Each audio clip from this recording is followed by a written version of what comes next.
Assalamualaikum warahmatullahi wabarakatuh. Hai semuanya, pada kesempatan kali ini kita akan membahas tentang klausa dan kalimat. Bersama saya Alifia Aprilia, mari simak video berikut ini. Perkenalkan, nama saya Alifia Aprilia, mahasiswi Sastra Indonesia Universitas Negeri Padang BP 2018. Pada kesempatan kali ini, saya akan mempresentasikan materi tentang klausa dan kalimat. Video berikut merupakan ujian tengah semester, mata kuliah penyuluhan bahasa yang diampu oleh Ibu Siti Ainim Liusti. Untuk itu, langsung saja kita masuk ke dalam materi. Klausa dan kalimat.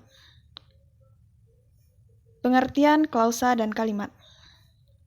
Klausa merupakan satuan gramatikal yang berupa kelompok kata, yang sekurang-kurangnya terdiri atas subjek dan predikat, dan yang berpotensi menjadi kalimat.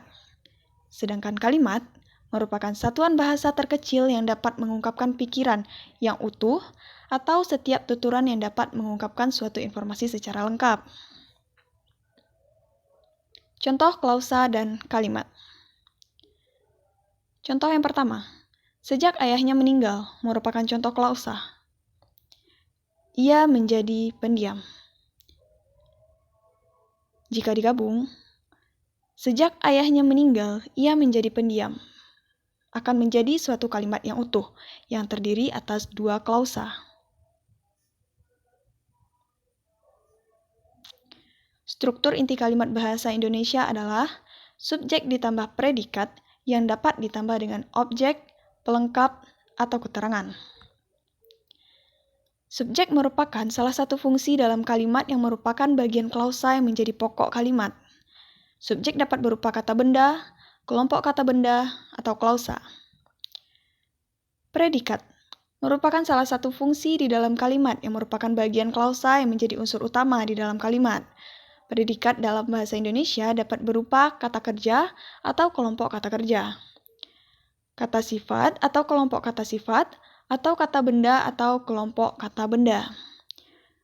Sedangkan pelengkap, seperti halnya objek, adalah unsur kalimat yang kehadirannya juga bergantung pada predikat. Pelengkap dapat berupa nomina atau frasa nominal, verba atau frasa verbal, dan adjektiva atau frasa adjektival. Sedangkan objek merupakan salah satu fungsi di dalam kalimat yang kehadirannya bergantung pada jenis predikatnya. Objek biasanya berupa nomina, frasa nominal, atau klausa yang selalu muncul di sebelah kanan predikat yang berupa kata kerja transitif. Untuk keterangan adalah unsur kalimat yang kehadirannya bersifat tidak wajib. Keterangan dapat berupa nomina, frasa numeral, berupa frasa preposisional, atau berupa adverbia.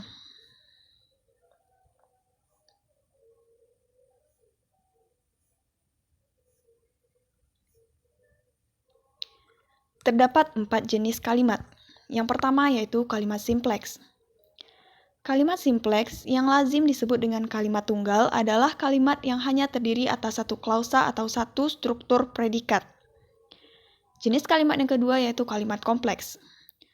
Kalimat kompleks yang lazim disebut kalimat majemuk bertingkat adalah kalimat yang terdiri atas klausa utama dan klausa subordinatif. Jenis kalimat yang ketiga yaitu kalimat majemuk. Kalimat majemuk adalah kalimat yang terdiri atas dua klausa utama atau lebih yang dapat berdiri sendiri sebagai kalimat yang lepas. Jenis kalimat yang terakhir yaitu kalimat majemuk kompleks. Kalimat majemuk kompleks merupakan kalimat yang terdiri dari 3 klausa atau lebih. 2 klausa dalam kalimat majemuk ini merupakan klausa utama, sedangkan klausa yang lain berfungsi sebagai pemperluas salah satu atau Selanjutnya, contoh jenis kalimat. Contoh kalimat simpleks. Orang itu guru kami. Contoh kalimat tersebut termasuk kalimat simpleks karena hanya terdiri atas satu klausa. Satu klausa biasanya berupa satu informasi. Oleh karena itu, unsur inti yang terdapat di dalam kalimat simpleks juga hanya satu informasi.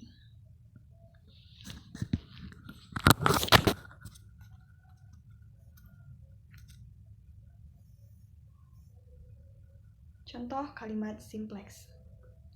Yang pertama yaitu Supriyanti tetap berangkat meskipun hari telah gelap. Contoh kedua, ketika hujan turun, Hermawan masih berada di atas bus.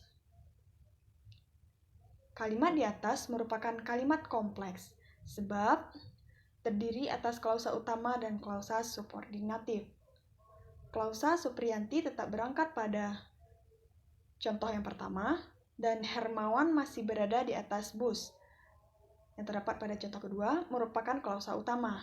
Sedangkan meskipun hari telah gelap dan ketika hujan turun, merupakan klausa subordinatif. Klausa subordinatif dapat terletak pada akhir kalimat atau awal kalimat, seperti contoh A dan B.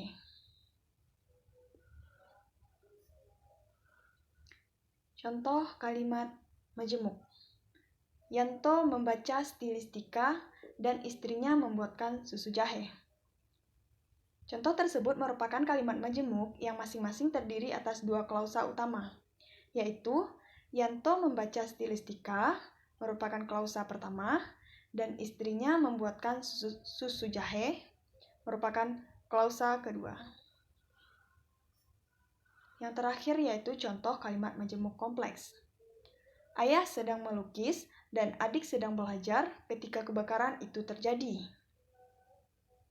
Kalimat majemuk kompleks tersebut terdiri atas dua klausa utama, yaitu ayah sedang melukis dan adik sedang belajar, serta satu klausa subordinatif ketika kebakaran itu terjadi. Kedua klausa utama yang dirangkaikan dengan konjungsi dan merupakan kalimat majemuk, sedangkan klausa yang lain adalah klausa subordinatif yang ditandai dengan penggunaan konjungsi ketika. Klausa subordinatif dalam kalimat majemuk kompleks bukan merupakan kalimat yang mandiri, melainkan merupakan bagian dari salah satu fungsi yang ada di dalam kalimat majemuk.